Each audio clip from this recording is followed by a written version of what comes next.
Question है for a plus B बना रहा है c plus D, the equilibrium constant is given and for c plus D reversible reaction है, a plus B बना रहा है, the equilibrium constant is k2, the correct relation between k1 and k2 is. तो start करते हैं, ये कैसे होगा। ये देखो, ये जो पहला है हमारा a प्लस बी बनाया है c प्लस डी, और दूसरा क्या बोल रहा है c प्लस डी बना रहा है a प्लस बी। तो इन दोनों रिएक्शन को देखेंगे तो हमारा क्या है, पहला रिएक्शन के लिए दिया है k1 और दूसरा रिएक्शन के लिए दिया है k2। तो इन दोनों को देखें तो अगर हम इसको देखेंगे, ये पहला वाला ये दूसरा वाला के जस्ट रिवर्स है, ठीक है, या दूसरा वाला पहला वाला के रिवर्स है।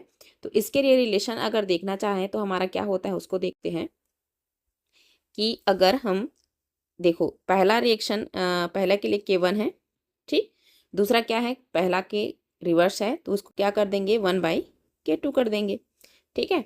तो अब ये सॉल्व करेंगे तो क्या हो जाएगा हमारा, इसको इधर ले जाते हैं तो k1 into k2 equal to 1 हो जाएगा। ये हो गया हमारा फाइनल आंसर। जो आंसर ऑप्शन है हमारा ए, ये हुआ आंसर। नेक्स्ट क्वेश्चन है हमारा a प्लस बी के लिए दिया है kc का मान 1, b से c बना रहा है तो kc का मान है 3, c से d बना रहा है तो kc का मान है 5। तो इसे कैसे सॉल्व करते हैं, क्या पूछा गया है kc for the reaction a से अगर बना रहा है d उसके लिए पूछा गया है।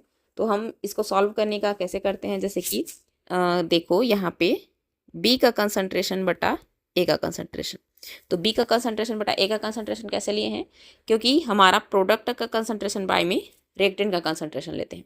तो प्रोडक्ट का कंसंट्रेशन बाय रिएक्टेंट का कंसंट्रेशन इक्वल टू कितना दिया है, इसका मान 1 दिया है।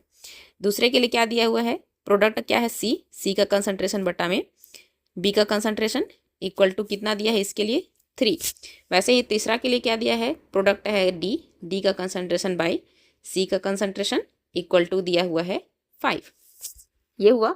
अब इसको अगर हम देखें तो ये क्या होगा, ये सब कट जाएगा, b से b कटेगा, c से c कटेगा, क्या बचा हमारा, ऊपर में d बचा है, d का कंसंट्रेशन, नीचे में क्या बचा है a का कंसंट्रेशन, इक्वल टू कितना है 1 इंटू 3 इंटू 5। तो कितना आ जाएगा जी, ये हो जाएगा 15। तो d का कंसंट्रेशन बटा में a का कंसंट्रेशन यूज टू हमारा फाइनल आंसर क्या हो गया 15, जो ऑप्शन है ए। तो इस तरीके से सॉल्व करना है। इस क्वेश्चन है the rate at which a substance react depend on its option A active mass, B molecular mass, C equivalent mass, D total volume. तो हमारा करेक्ट ऑप्शन हो जाएगा यहाँ पे ऑप्शन ए, एक्टिव मास पे डिपेंड करता है। नेक्स्ट क्वेश्चन है the state of equilibrium refers to option A state of rest, B dynamic state, C stationary state, D state of inertness. सही ऑप्शन हो जाएगा यहाँ पे B dynamic state. Next question देखते हैं हम, for the reaction a plus 2b बना रहा है c, the expression for equilibrium constant is. तो ऑप्शन दिए हुए हैं, इनमें से मैच करके देखते हैं क्या हो सकता है। तो इसको एक्टिव मास लाभ मतलब according to law of mass action के अकॉर्डिंग यहाँ पे बनाते हैं हम, क्या होगा। तो देखते हैं कि क्या हो जाएगा, k इक्वल टू प्रोडक्ट का कंसंट्रेशन बाई में रिएक्टेंट, तो रिएक्टेंट क्या है एक का कंसंट्रेशन, और 2b है तो b का कंसंट्रेशन उसमें क्या में चला जाएगा, उसके घात में चला जाता है। तो ये हो गया। तो करेक्ट ऑप्शन हो जाएगा यहाँ पे ऑप्शन सी। यहाँ पे फाइनल आंसर ऑप्शन सी हो जाएगा। नेक्स्ट क्वेश्चन देखते हैं हम, for the reaction, next question है for the reaction 2a plus B बना रहा है 3c plus D, 2 moles each of A and B were taken into a flask. The following must always be true when the system attained equilibrium. देखते हैं कि क्या होगा। यहाँ पे पूछा है कि क्या में रिलेशन पूछा है सब में देखें ऑप्शन में, तो ए और बी और सी मतलब किस तरीके से हो सकता है उसको देखते हैं। तो यहाँ पे देखो ए कितना है हमारा 2 मोल है, ठीक है।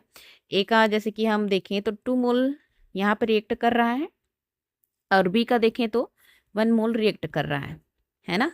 तो कौन सा ज़्यादा बड़ा होगा, ए बड़ा होगा क्योंकि सॉरी ए बोलती हूँ, बी बड़ा होगा क्योंकि बी क्या है 100% है और ए क्या है 50-50% है, इसलिए 2 बार लगा हुआ है।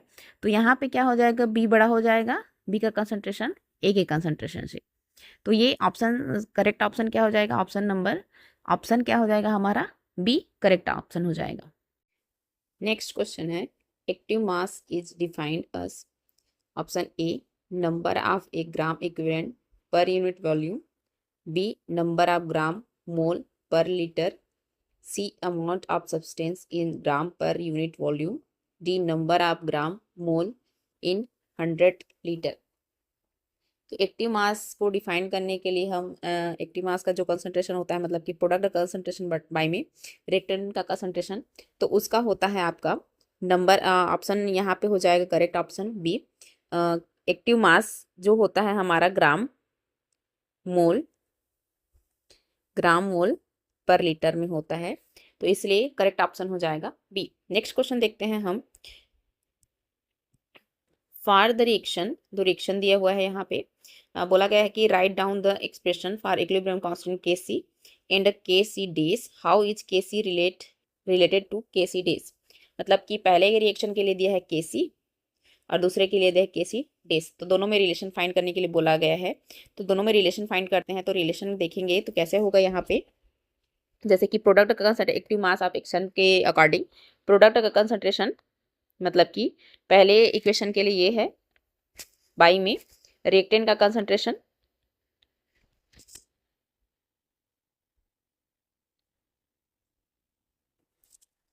H2 ये हो जाएगा, ये Kc हो जाएगा, और Kc डेज देखते हैं तो क्या हो जाएगा ये NH3 प्रोडक्ट का कंसंट्रेशन बाई में N2 का कंसंट्रेशन हाफ और H2 का कंसंट्रेशन 3/2। अब इन दोनों में रिलेशन अगर हम देखें तो इन दोनों में रिलेशन क्या नज़र आ रहा है उसको देखो। जैसे कि हम अगर Kc में स्क्वायर कर देते हैं या Kc डेज में स्क्वायर करते हैं उसके अकॉर्डिंग, मान लो Kc डेज में स्क्वायर करते हैं तो ये क्या हो जाएगा, ये भी स्क्वायर हो जाएगा, ये हो जाएगा और ये हो जाएगा, तो ये कटेगा तो Kc डेज नया इक्वेशन क्या ले लिया, NH3 कंसंट्रेशन का स्क्वायर बाई में N2 का कंसंट्रेशन और H2 का कंसंट्रेशन 3। तो अब देखो यहाँ पे जो नया इक्वेशन आया है हमारा, जैसे कि Kc ये पहला वाला Kc था, अब ये दूसरा वाला Kc डेश आया है हमारा दूसरे इक्वेशन के लिए।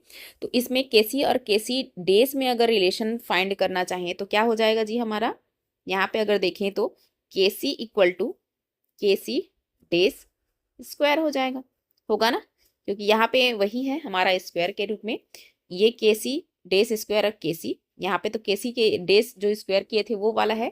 तो अब यहाँ पे अगर हमारा ये ऑप्शन रहता तो ठीक है, एक और ऑप्शन आ सकता है हमारा, कैसे आ सकता है कि ये स्क्वायर को इधर भेज देते हैं तो √Kc equal to Kc dash हो जाएगा जी। तो ऑप्शन के अकॉर्डिंग ये भी आ सकता है, ये भी दोनों ऑप्शन करेक्ट है। तो ये हमारा क्वेश्चन सॉल्व हुआ यहाँ पे। नेक्स्ट क्वेश्चन है the equilibrium constant for the reaction, equation दिया हुआ है यहाँ पे और क्या बोला गया है, at a particular temperature is 100, write down the equilibrium law equation for the following reaction and determine the value of equilibrium constant. फिर से 2 रिएक्शन दिया हुआ है यहाँ पे, तो इनमें अब क्या रिलेशन हो सकता है उसको देखते हैं हम। तो सॉल्व करते हैं ये वाला क्वेश्चन। जैसे कि पहले हम लॉ ऑफ इक्विलिब्रियम ये वाले पहले इक्वेशन के लिए देखते हैं कि एक्टिव मास एक्शन के द्वारा क्या हो जाएगा। तो equilibrium constant equals to Kc equals to क्या हो जाएगा, प्रोडक्ट का कंसंट्रेशन मतलब कि प्रोडक्ट क्या है NO2 स्क्वायर हो जाएगा यहाँ पे क्योंकि आगे में 2 है, और क्या हो जाएगा N2 का कंसंट्रेशन और O2 का कंसंट्रेशन, ये भी घात में चला जाएगा स्क्वायर, मतलब कि इसका मान दिया हुआ है हमारा 100। देखो यहाँ पे 100 बोला गया है तो इसका मान 100 दिया है। अब यहाँ पे मान लेते हैं, यहाँ इसको मान लेते हैं इक्वेशन नंबर ए।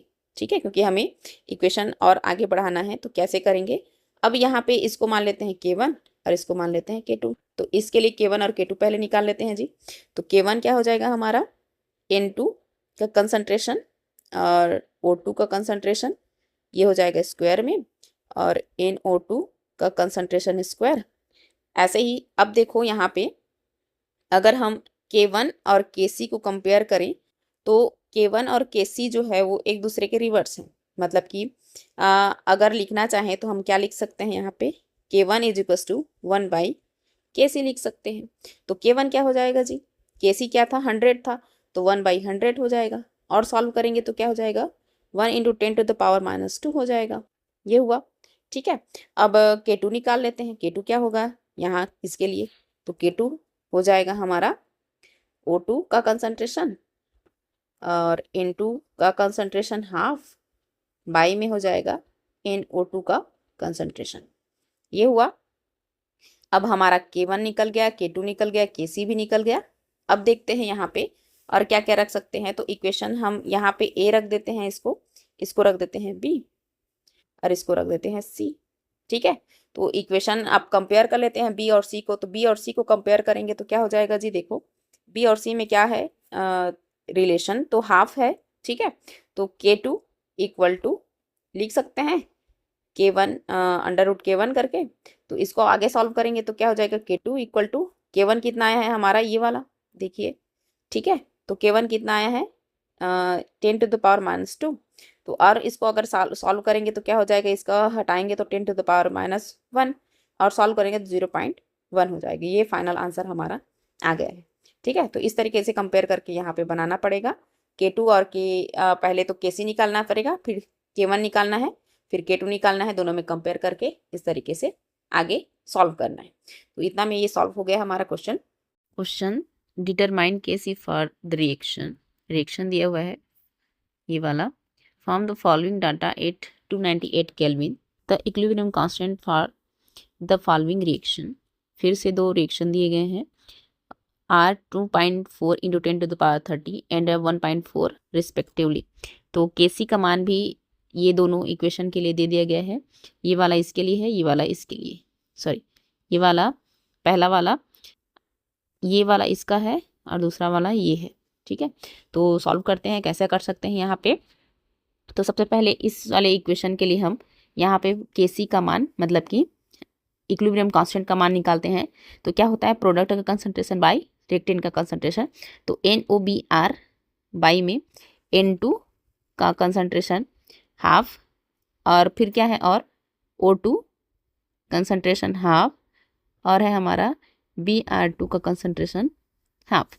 ये हो गया पहले वाले इक्वेशन के लिए। अब यहाँ पे हम दूसरा वाला इक्वेशन देखें तो दूसरा वाला इक्वेशन हमारा क्या है, थोड़ा सा रिवर्स है। तो उसको क्या करेंगे, इसको थोड़ा सा उल्टा लिखेंगे तो क्या हो जाएगा, ये N2 प्लस O2, यहाँ पे गैस है। अब रिवर्सिबल रिएक्शन है, 2NO गैस बनाएगा। ठीक है, तो सबसे पहले ये वाले इक्वेशन के लिए ये लिखा हुआ था, अब ये रिवर्स हो गया तो ये रिवर्स करेंगे। तो सबसे पहले क्या हो जाएगा जी हमारा, ये 1/2.4 × 10⁻30 हो जाएगा। पहले 2.4 × 10⁻30 दिया हुआ था। अब यहाँ पे थोड़ा सा इसको सॉल्व करते हैं। ये वाले रिएक्शन को कैसे सॉल्व करेंगे कि देखो यहाँ पे 1/2 के रूप में नाइट्रोजन और ऑक्सीजन दिया है, और यहाँ पे क्या है 1 के रूप में है ना। तो इसको 1/2 के रूप में लाएंगे तो क्या करेंगे, इसको 1/2 से मल्टीप्लाइड कर देंगे और यहाँ पे 2, तो ये 2 से ये 2 कटेगा और यहाँ पे हो जाएगा। अब इसके लिए Kc का मान निकालते हैं। ये वाली इक्वेशन मान लो इक्वेशन नंबर 1 दे देती हूँ मैं। इक्वेशन 1 के लिए Kc का मान निकालते हैं तो क्या हो जाएगा, प्रोडक्ट का कंसंट्रेशन बाई में रिएक्टेंट का कंसंट्रेशन, ये हो गया ऑक्सीजन का कंसंट्रेशन हाफ, ये हुआ। तो ये अब देखेंगे तो Kc ये जो वैल्यू आया है वो उसको क्या कर देंगे हम, यहाँ पे 1/2.5 × 10⁻30 है उसको हाफ करेंगे तभी तो होगा ना ये वाला। तो इसको सॉल्व करेंगे तो हमारा क्या आ जाएगा, 0.6455 10⁻⁻15 आ जाएगा। ये हुआ। अब इसके लिए तो हो गया हमारा Kc का मान Kc डेज कर देते हैं इसको, Kc डेज का मान निकल आया है, इसको मान लेते हैं इक्वेशन नंबर हम A। ठीक है, इक्वेशन नंबर A मान लेते हैं। अब यहाँ पे ये वाला इक्वेशन भी दिया हुआ है, थर्ड वाला इक्वेशन। तो थर्ड वाले इक्वेशन के लिए वही है कि सॉल्व करके देखते हैं क्या होता है। तो देखते हैं क्या हो जाएगा हमारा। Kc dash, Kc double dash लिख लेते हैं, NOBr का कंसंट्रेशन बाई में NO का कंसंट्रेशन और Br2 का कंसंट्रेशन हाफ। तो इसके लिए हमारा क्वेश्चन में वैल्यू दिया है 1.4। ठीक है, अब ये मान लेते हैं इक्वेशन नंबर बी। अब इक्वेशन ए एंड बी को हम क्या कर देते हैं, मल्टीप्लाई कर देते हैं। तो क्या हो जाएगा, Kc days into Kc double days. तो मान लिख देते हैं, Kc डेज का मान क्या है 0.6455 इंटू 10⁻⁻15 इंटू कितना है 1.4 है। तो इसको सॉल्व करेंगे तो हमारा आता है 0.9037 इंटू 10⁻⁻15 और सॉल्व करेंगे तो क्या हो जाएगा ये 9.037 इंटू 10⁻⁻16। तो हमारा फाइनल आंसर ये होगा 9.037 इंटू 10⁻16। नेक्स्ट क्वेश्चन है, for the hypothetical reaction the equilibrium constant के वैल्यू आर गिवन। 3 रिएक्शन दिया हुआ है यहाँ पे, A to B जा रहा है तो K1 है 2, B to C से में है या C to B में है K2 = 4 और C to D में है K3 = 3। The equilibrium constant K for the reaction A to D को पूछा गया है या D to A को, है ना। तो इसको सॉल्व करनी, ऐसा ही रिएक्शन हम ऐसा ही क्वेश्चन सॉल्व कर लिए हैं।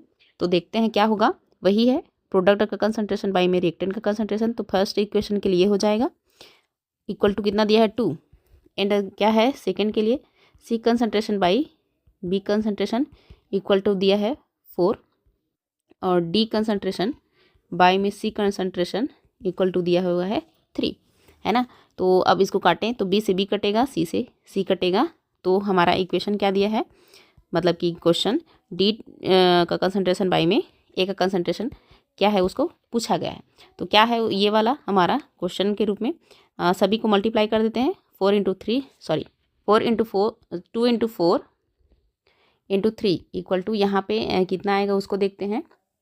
अगर इसको सॉल्व करेंगे तो ये हो जाएगा हमारा 24। तो करेक्ट ऑप्शन है ये हमारा फाइनल आंसर, करेक्ट ऑप्शन है ई। तो इस तरीके से क्वेश्चन हम सॉल्व कर लिए हैं, इजी पड़ता है ये वाला क्वेश्चन है। गिवन 3 इक्वेशन दिए हुए हैं, 3 रिएक्शन दिए हुए हैं। द इक्विलिब्रियम कांस्टेंट फॉर इस रिएक्शन के लिए पूछा जा रहा है। तो हमारा ऑप्शन 4 ऑप्शन दिए हैं, तो देखते हैं इसमें से 1 बाई 1 कैसे करते हैं। तो K1 सबसे पहले तो निकालते हैं हम। K1 इक्वल टू, देखो ये इस रिएक्शन के लिए K1 निकालेंगे, इक्विलिब्रियम कांस्टेंट प्रोडक्ट का कंसंट्रेशन बाई में रिएक्टेंट का कंसंट्रेशन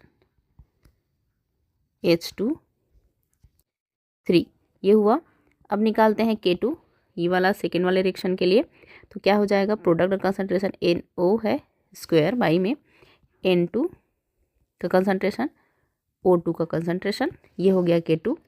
अब निकालते हैं K3, तो K3 क्या हो जाएगा, K3 इक्वल टू H2O का कंसंट्रेशन बाई में H2 का कंसंट्रेशन और O2 का कंसंट्रेशन हाफ। तो ये तो तीनों रिएक्शन के लिए हो गया हमारा। रिएक्शन के लिए किस तरीके से K1 K2 K3 निकाले। अब ये जो फाइनल रिएक्शन दिया हुआ है उसके लिए Kc इक्विलिब्रियम कांस्टेंट का मान निकालते हैं। तो इसके लिए क्या हो जाएगा देखते हैं, Kc लिख देते हैं इसको। अब क्या है हमारा प्रोडक्ट का कंसंट्रेशन NO का कंसंट्रेशन स्क्वायर और क्या है H2O है, H2O का कंसंट्रेशन 3, ये हुआ।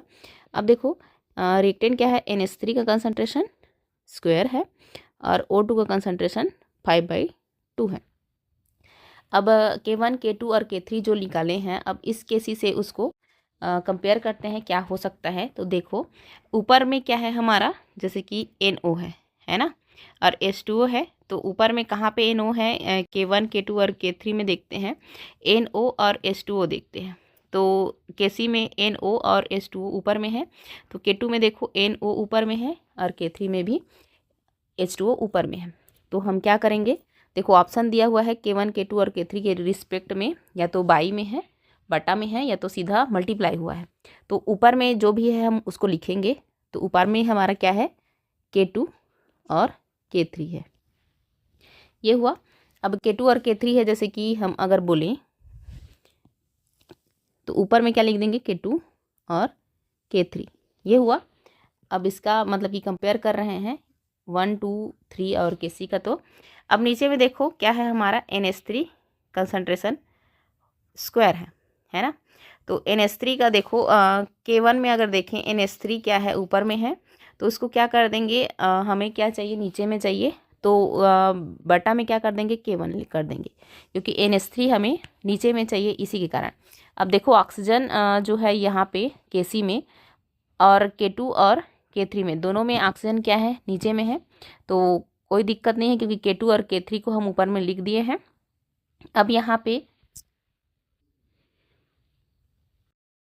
पे हम K2 K3 और K1 में तो देख लिए कि कैसे होगा, कौन सा ऊपर में होगा और कौन सा नीचे में होगा। तो ऑप्शन के अकॉर्डिंग देखते हैं, ऊपर में K2 और K3 होना चाहिए, तो इसमें K1 और K3 है तो ये ऑप्शन नहीं होगा। इसमें ऊपर में K1 और K2 है तो ये भी नहीं होगा, और ये मल्टीप्लाई है तो ये भी नहीं होगा। अब देखते हैं K2 K3 बाई में K1 है, ऑप्शन नंबर डी में, और क्या है, K3 का घात 3 है ना। तो Q3 है, यहाँ पे देखो Q3 है उसको देखते हैं। तो यहाँ पे H2O में जो घात में है वो 3 में है ना। तो इसमें क्या कर देंगे, K3 के पावर में हम क्या कर देंगे, यहाँ पे 3 कर देंगे। तो हमारा करेक्ट ऑप्शन हो जाएगा, फाइनल आंसर ऑप्शन डी हो जाएगा। तो इस तरीके से इस क्वेश्चन को सॉल्व करना था, राइट।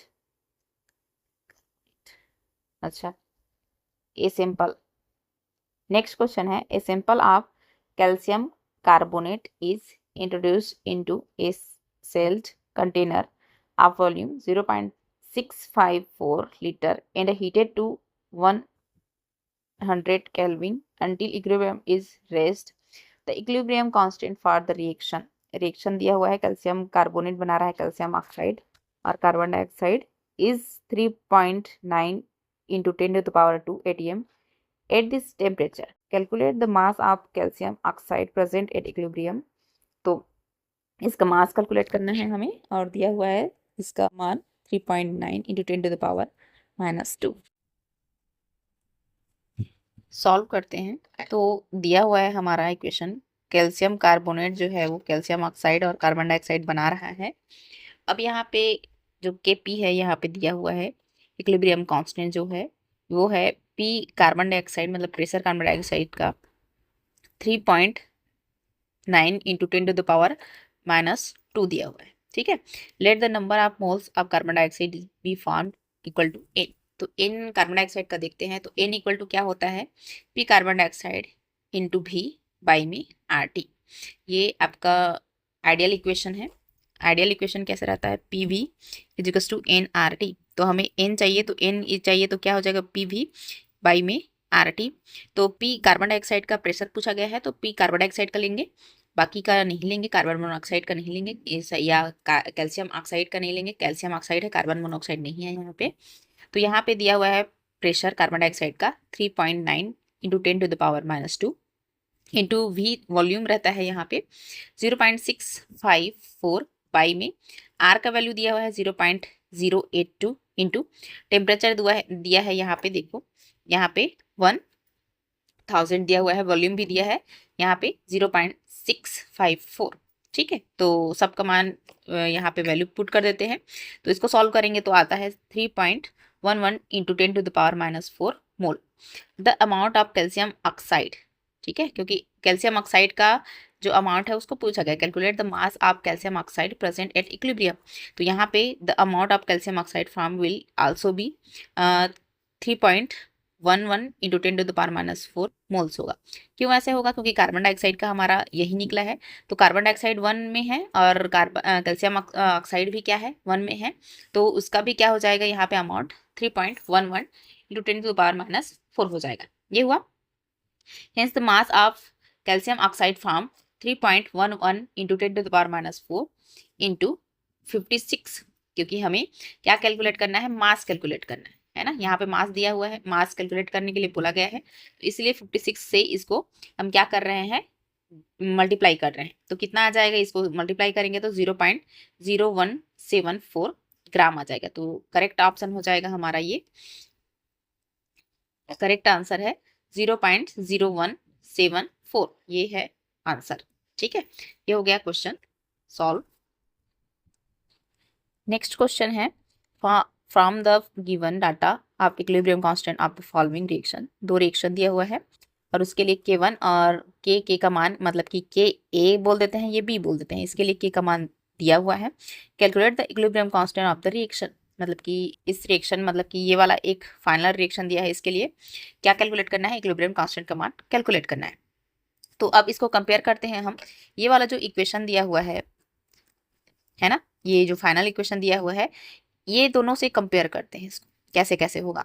तो देखोगे तो फाइनल जो क्या है इक्वेशन दिया हुआ है, रिलेशन दिया हुआ है, उसमें अगर हम देखें तो ये जो इक्वेशन है ये जस्ट इसका रिवर्स है, देखो, है ना।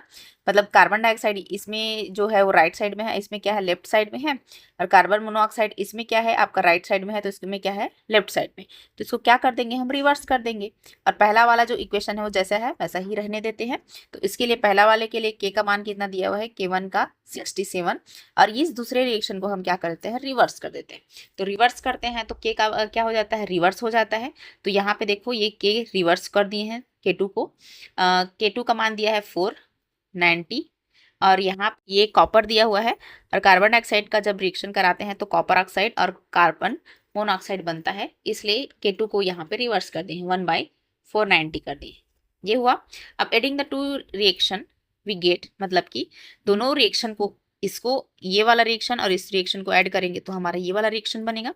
क्यों बनेगा? देखो, कॉपर से ये कॉपर कटेगा, है ना। और क्या बचा यहाँ पे? देखते हैं हम कि यहाँ पे ये जो कार्बन डाइऑक्साइड है वो है ना। तो ये सॉलिड के रूप में है, तो सॉलिड के रूप में तो लेना नहीं है, गैस गैस के रूप में लेना है। तो ये सॉलिड है, ये सॉलिड है, तो इसको लेना नहीं है, ये दोनों को मत लेना। अब क्या आया है? हम अगर दो रिएक्शन को ऐड करेंगे तो कार्बन डाइऑक्साइड गैस के रूप में और हाइड्रोजन है वो गैस के रूप में लेफ्ट साइड में आया। और राइट साइड में क्या क्या आया है जी? देखो, कार्बन ऑक्साइड आया है गैस के रूप में और वाटर आया है गैस के रूप में। अब इन दोनों को भी सॉलिड सॉलिड में है तो उसको नहीं लेंगे। ये हो गया फाइनल इक्वेशन। अब इसके लिए क्या करना है? हमें K इक्वल टू करना है K1 × K2, मतलब हमारा क्या है? 67 है और 1/490 है, उसको यहाँ पे मल्टीप्लाई करेंगे तो हमारा आंसर आ जाएगा 0.137। तो ये फाइनल आंसर होगा हमारा। ये इस तरीके से सॉल्व करना था ये क्वेश्चन को। नेक्स्ट क्वेश्चन है, इफ N2 प्लस, मतलब nitrogen plus 3 hydrogen, equilibrium constant K दिया हुआ है, बना रहा है 2 अमोनिया मॉलिक्यूल, देन दिया है 2 mole nitrogen plus 6 hydrogen, K भी दिया है इक्विलिब्रियम कांस्टेंट और बना रहा है 4 मॉलिक्यूल अमोनिया के। तो यहाँ पे K1 जो है K dash is equal to करके पूछा गया, मतलब ये K डेज जो है वो किसके इक्वल होगा करके पूछा गया है। 4 ऑप्शन दिया गया है, तो सॉल्व करते हैं। देखो, फर्स्ट जो इक्वेशन दिया हुआ है हमारा और सेकेंड इक्वेशन जो दिया है, उन दोनों में रिलेशन अगर देखें तो फर्स्ट रिएक्शन आधा है, मतलब हाफ है सेकेंड रिएक्शन की। क्यों सेकेंड? देखो, जैसे कि सेकेंड रिएक्शन है 2 वाला, 2 नाइट्रोजन और 6 हाइड्रोजन। तो फर्स्ट इक्वेशन में क्या दिया है? 1 नाइट्रोजन और 3 हाइड्रोजन जी। तो ये क्या हो जाएगा? इसके जस्ट हाफ तो हुआ ना। और देखो, सेकेंड रिएक्शन में 4 नाइट्रोजन, मतलब 4 अमोनिया बना रहा है, तो फर्स्ट इक्वेशन में हमारा क्या बना रहा है? 2 अमोनिया, तो जस्ट हाफ हुआ। तो इसके लिए लगाते हैं K का मान, तो क्या हो जाएगा? प्रोडक्ट का कंसंट्रेशन बाय में रिएक्टेंट का कंसंट्रेशन हो जाएगा। ये थोड़ा गलत है, इसको सुधारना है, ठीक है, क्योंकि ये 2 है यहाँ पे, तो अमोनिया का कंसंट्रेशन 2 और नाइट्रोजन और हाइड्रोजन का कंसंट्रेशन घात में 3 आएगा, क्योंकि यहाँ पे 3 हुआ है, ठीक है। तो सेकेंड इक्वेशन के लिए भी हम लिखें तो K डेज इक्वल टू क्या हो जाएगा? अमोनिया यहाँ पे 4 दिया है तो यहाँ पे 4 लगा देंगे, नाइट्रोजन यहाँ पे 2 है तो 2 स्क्वायर लगा देंगे, और यहाँ पे हाइड्रोजन में 6 है तो 6 लगा देंगे। ये हुआ। तो K1 और K डेज में अगर रिलेशन देखें तो हमारा K डेज जो है वो डबल है K। तो K को क्या कर देंगे, स्क्वायर कर देंगे। तो हमारा करेक्ट ऑप्शन क्या हो जाएगा, ए हो जाएगा जी करेक्ट आंसर। ये हो गया, ये ऐसे सॉल्व करना था ये क्वेश्चन को। नेक्स्ट क्वेश्चन दिया है the equilibrium constant for 4 difficult reaction are given us. तो यहाँ पे 4 दिया हुआ है इक्विलिब्रियम कांस्टेंट का मान। क्या क्या है, K1 10⁻6, K2 दिया है 10⁻⁻4, K3 दिया है 10 एंड K4 दिया है 1। Which reaction will take maximum time to attain equilibrium बोल रहा है। तो थोड़ा सा ये बात ध्यान देने योग्य है कि क्या होगा यहाँ पे, जितना कम हमारा के इक्विलिब्रियम का मान होगा उतना ही उसको टाइम ज़्यादा लगेगा, है ना। तो इन चारों में हम अगर देखें तो ये सब क्या है, हमारा बड़ा बड़ा है ना, ऑप्शन के अकॉर्डिंग। अब ये बी क्या है, हमारा 10⁻⁻4 है, मतलब कि कम है जी। तो ये आंसर हो जाएगा हमारा correct option B. Next question है for the reaction A to B, B to C, C to D, equilibrium constant are K1, K2 and K3 respectively. What is the value of equilibrium constant for A to D? मतलब A to D के लिए पूछा गया है, तो वही है तीनों के रिएक्शन के लिए हम करते हैं प्रोडक्ट का कंसंट्रेशन बटा रिएक्टेंट का कंसंट्रेशन। ये हो गया K1। K2 दिया हुआ है प्रोडक्ट का कंसंट्रेशन C, रिएक्टेंट का कंसंट्रेशन B। K3 दिया हुआ है प्रोडक्ट का कंसंट्रेशन D और रिएक्टेंट का कंसंट्रेशन C। तो इसको देखेंगे तो ये B से B कटा, C से C कटा, और हमारा फाइनल वैल्यू किसके लिए पूछा गया है, D का कंसंट्रेशन प्रोडक्ट बाय में A का कंसंट्रेशन पूछा गया है। तो D का कंसंट्रेशन देखो अगर काटें तो क्या आया है, ये D आया हमारा और ये नीचे में A आया है, ये हुआ। तो ये क्या हो जाएगा, K1 into K2 into K3 आ जाएगा। ये वाला इक्वेशन हम क्वेश्चन बहुत सॉल्व कर चुके हैं, तो करेक्ट ऑप्शन हो जाएगा हमारा ऑप्शन बी।